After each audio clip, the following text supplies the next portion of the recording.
झालं.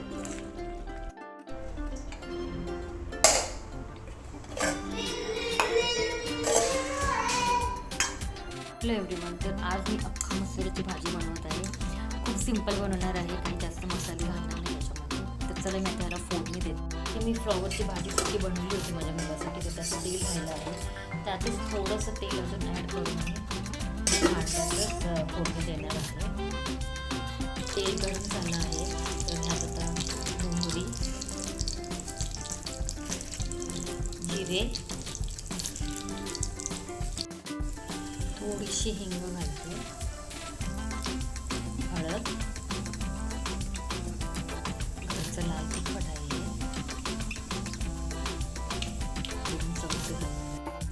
ती थोडीशी अगदी थोडीशी धणे जिरे पूड घालते.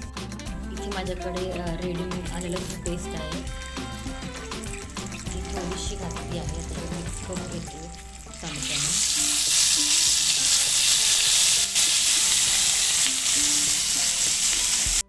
फोडणी मी ह्यात घातली, कारण मला दुसरं भांडं वेस्ट करायचं नाही. कारण मी जर हे ते पातेलं जर मी ह्याच्यामध्ये जर उलटं केलं असतं तर सगळी भाजी बाहेर आली असते. म्हणून मी फोडणी ह्यात घातली. भाजी खूप घट्ट आहे, तर थोडीशी मला पातळ होते. तर ह्याच पॅनमध्ये मी थोडंसं गरम पाणी करणार आहे पाहिजे तेवढं, आणि हे पाणी थोडंसं आणखी गरम झालं की ते भाजी टाकून देणार आहे. पाण्याला उकळी आली आहे, तर आता गॅस बंद करते आणि हे पाणी ह्यात चवीपुरतं मीठ घालते. इथे गरम मसाला टाकणार आहे मी वरून. मिक्स करून घेते. ही भाजी खूप छान होते, खूप टेस्टी लागते. फक्त काय करायचं की ही मसूर जी आहे ती खूप जास्त शिजवून घ्यायची, म्हणजे अगदी तिचा गाळ झाला पाहिजे अशी. म्हणजे तुम्हाला दुसरं काही त्याच्यासाठी ग्रेव्हीसाठी करावं लागत नाही.